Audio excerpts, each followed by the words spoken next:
ज्यादा नहीं, ब्रज के ये 3 नियम हैं। मंगला उत्थापन,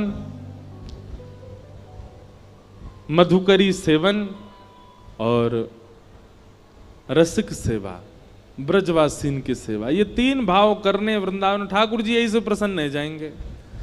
पर वृंदावन जाके व्यक्ति सब करता है, ये तीनों ही नहीं करता। ना तो मंगला उठते हैं, ना मधुकरी मांगते हैं, ना रसिकों की सेवा करते हैं। तो 3 काम कीजिए। ठाकुर जी की दिनचर्या बताई गई। भगवान सुबह सुबह उठ जाते हैं मंगला में, और भगवान उठ करके फिर अपने भक्तों का स्मरण करते हैं। थोड़ी देर ध्यान लगा करके समस्त ब्रह्मांड में जितने भक्त ठाकुर जी का स्मरण करते हैं, सबका स्मरण ठाकुर जी उस समय करते हैं।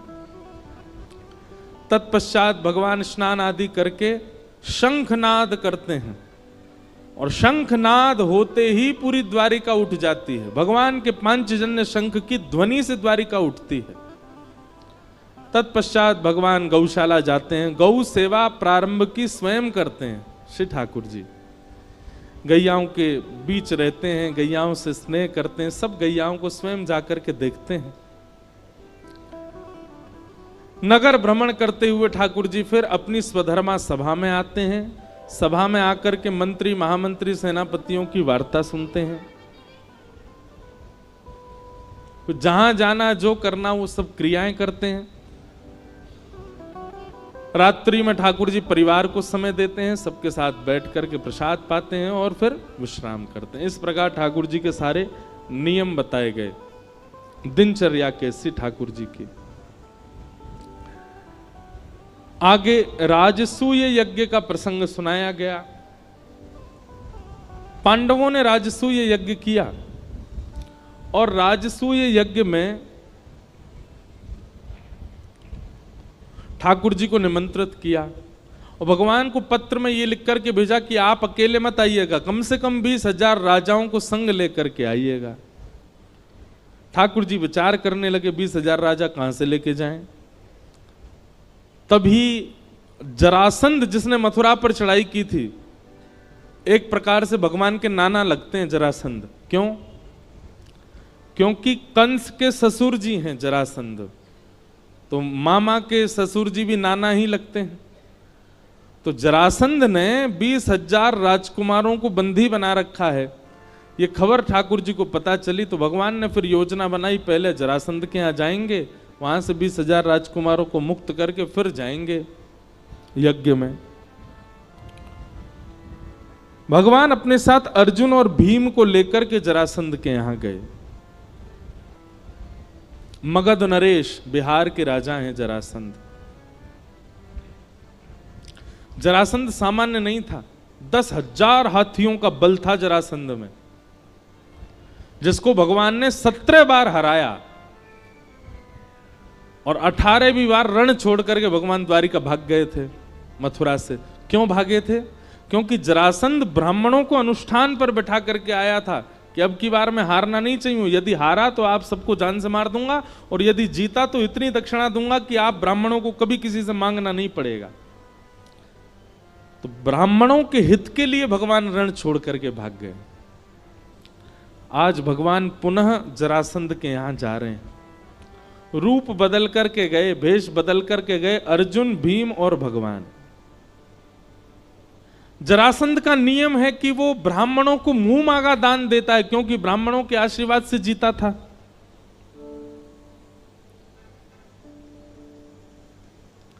भगवान ब्राह्मण का रूप धारण करके गए। जरासंध ने कहा, मांगिए विप्र देवता, क्या चाहिए? भगवान बोले, युद्ध।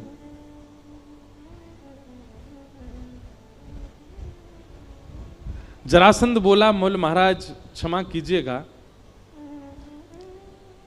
ब्राह्मण दुनिया की कोई भी वस्तु मांग सकता है, युद्ध नहीं मांग सकता। और यदि ब्राह्मण युद्ध मांग रहा है तो इसका मतलब वो ब्राह्मण नहीं है, निश्चित ही वंश में कहीं दिक्कत तो है। ब्राह्मण का युद्ध में रुचि नहीं होती। आप कौन हैं? अपना रूप बताइए मुझे। भगवान ने अपना रूप दिखाया। योगेश्वर कृष्ण को देख करके जरासंध बोला, मुझे पता था तुम ही होगे, पर एक बार रण छोड़ करके जो मेरे सामने से भाग जाता है भगोड़ा है, मैं उससे युद्ध नहीं करता दोबारा। कायर हो तुमसे युद्ध नहीं करूंगा। हाँ भाई तुम अपना मुख दिखाओ। अर्जुन ने अपना मुख दिखाया। बोले ओहो पांडवों के मध्यस्थ भ्राता अर्जुन, तुम तो छोटे हो, छोटे बालक हो, बालकों से युद्ध नहीं करता मैं। तीसरे से कहा तुम अपना रूप दिखाओ, तो भीम ने अपना रूप जब दिखाया, जरासंध बोला हाँ ये मेरी टक्कर का है, इससे युद्ध करूंगा। सूर्य उदय होते ही आप तीनों मेरे शत्रु हैं, और विशेष रूप से ये मेरा शत्रु है भीम, और सूर्यास्त होते ही आप तीनों मेरे मेहमान हैं। बिना अस्त्र शस्त्र के केवल मल्ल युद्ध होगा भीम और जरासंध के बीच में। कृष्ण और अर्जुन का उस युद्ध में प्रवेश नहीं होना चाहिए। आप लोग बस बाहर बैठ के दर्शनार्थियों की तरह, दर्शकों की तरह देखोगे। भीम बोला ये होलिका का श्रीफल मुझे ही बनना था क्या? भगवान बोले मेरे हाथों मरना होता तो 17 बार चढ़ाई की थी इसने मथुरा पे, तभी मर गया होता। इसकी मृत्यु तेरे हाथ ही है भीम, चिंता क्यों करता है? मैं हूं ना तेरे साथ, अर्जुन है ना, हम दोनों हैं, तेरे को जिता के लेके जाएंगे। रात्रि में सो गए। सुबह सूर्य उदय होते ही दरवाजे खटखटाने लगे। सैनिक बोले सूर्य उदय होने में कुछ क्षणों की देरी है, युद्ध भूमि में आ जाओ, जरासंध महाराज आने वाले हैं। भीम तैयार होकर के गया। भगवान बोले चिंता मत कर, तू युद्ध कर, हम बैठे हैं ना। जरासंध सामान्य नहीं था। जैसे ही सामने भीम आया, जरासंध ने एक मुष्टिक प्रहार किया। एक मुष्टिक में ही भीम मूर्छित हो गया, तारे दिख गए उसको, उठ ही नहीं पाया। और जरासंध ने इतना मारा, भीम की हड्डी हड्डी दर्द करने लगी। शाम हो गई। एक तरफ से अर्जुन, दूसरी तरफ से ठाकुर जी उसको कंधे पर लाद के लेके आए कक्ष में। बाम आदि औषधि लगाई, केला खवा में, सेब खवा में, और स्वयं पकवान खामे दोनों एक ही थाली में बैठ के। भीम बोला तुम लोग यहां पकवान उड़ाने आए हो? वो मेरे को इतना मारता है, तुम लोग बैठे बैठे देखते रहते हो। भगवान भीम के पास गए और भीम से जाकर, बहुत अच्छी कथा है, ध्यान से सुनना। भीम से भगवान कहते हैं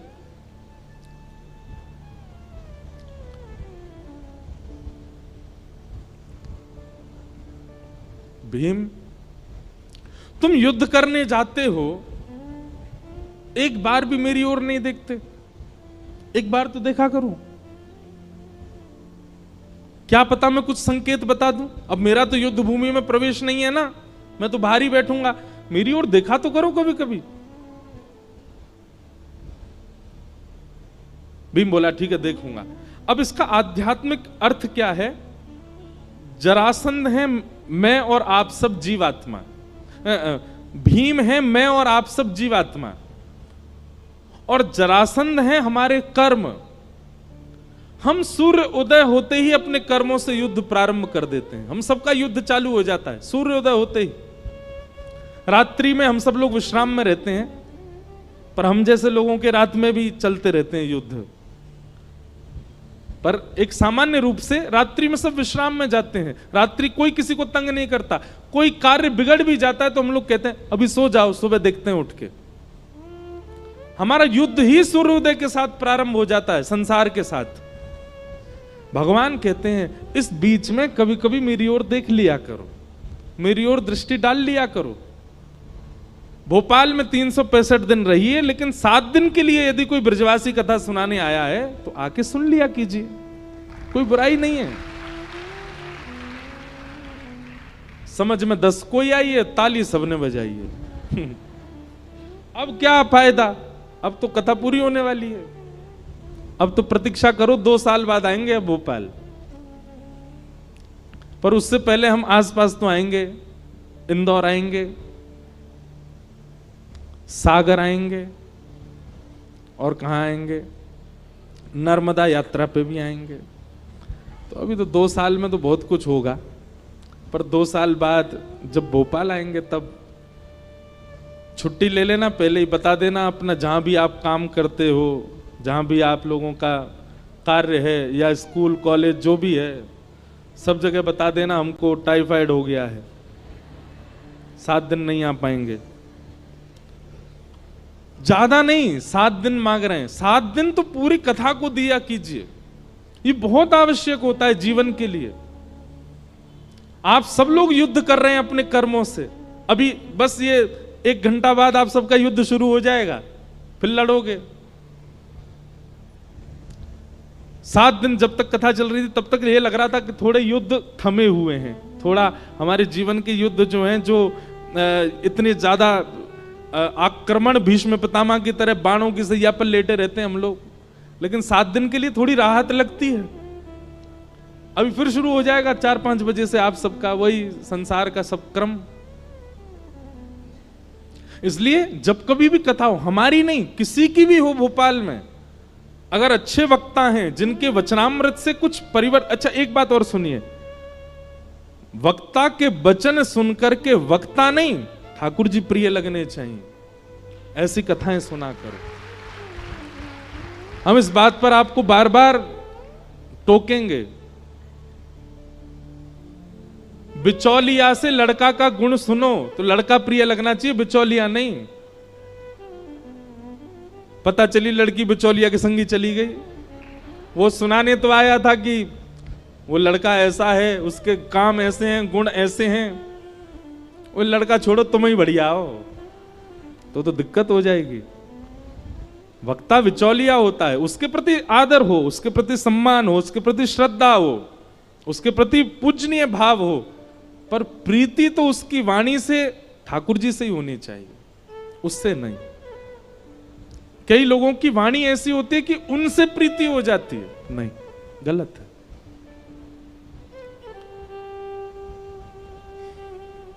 तो भगवान कह रहे हैं भीम तू युद्ध करने जाता है, बीच में मुझे देखा कर। हम सबको भगवान कह रहे हैं, हम सब युद्ध करते हैं सुबह से शाम तक, बीच बीच में कभी देखा करो। 365 दिन युद्ध करते हो, बीच में 7 दिन मेरे पास आ जाया करो, कुछ ट्रिक्स बता दूंगा। ठाकुर जी कह रहे हैं जीवन के उपयोगी। भीम बोला कल देखूंगा, बोला हाँ कल देखना मेरी ओर। दूसरे दिन भीम जैसे युद्ध करने गया, जरासंध ने फिर से उसको मारना शुरू किया। नीचे घेर के जरासंध बैठ गया भीम के ऊपर, और भीम ने दृष्टि घुमाई, ठाकुर जी केला खा रहे थे। भीम ने भगवान की ओर देखा, भगवान ने तुरंत एक पत्ता उठाया और बीच से अलग किया। भीम समझ गया मुझे क्या करना। उसने ऐसा दाव पेच खेला, जरासंध के एक पैर पर अपना एक पैर रखा, दूसरा पैर पकड़ करके बीच से उसको चीर दिया,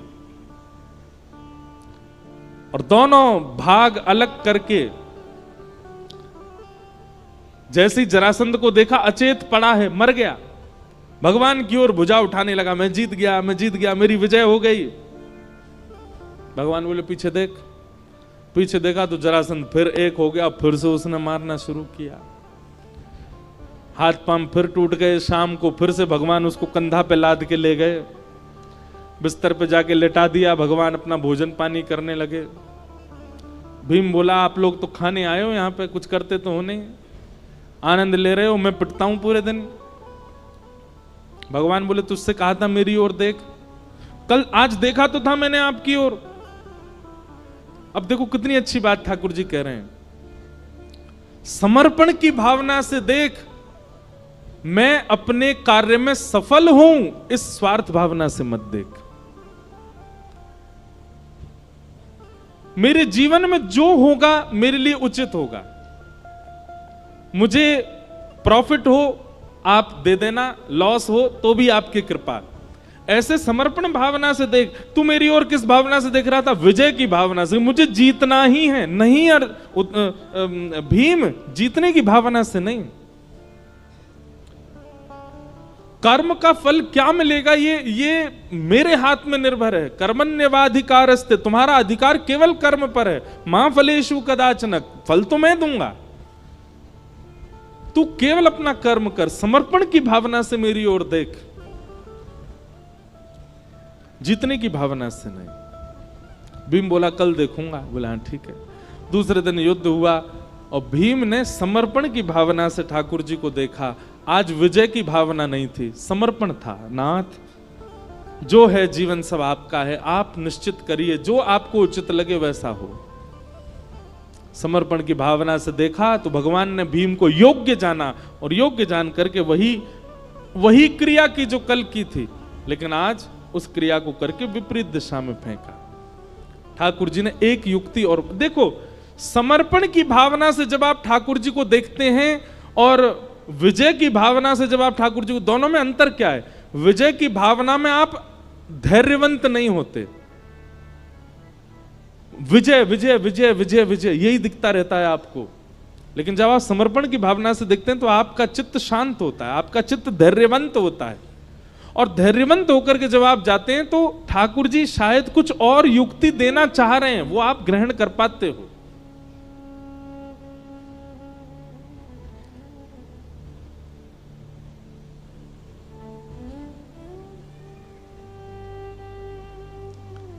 भगवान ने जब भीम को देखा कि आज समर्पण है, तब पत्र बीज से अलग करके विपरीत दिशा में फेंका। भीम को संकेत मिल गया कि करना वही है जो कल किया था, बस बीज से अलग करके छोड़ नहीं देना है, विपरीत दिशा में डालना है ताकि ये एक ना हो सके। तब भीम ने वही दाव पेच खेला, बीज से दुर्योधन जरासंध को अलग करके विपरीत दिशा में फेंका, नहीं एक हो पाया और जरासंध के प्राण निकल गए। तब भगवान को आज प्रणाम किया, बोले नाथ क्षमा करना, कल मुझसे भूल हुई, आज मैंने अपनी भूल सुधारी।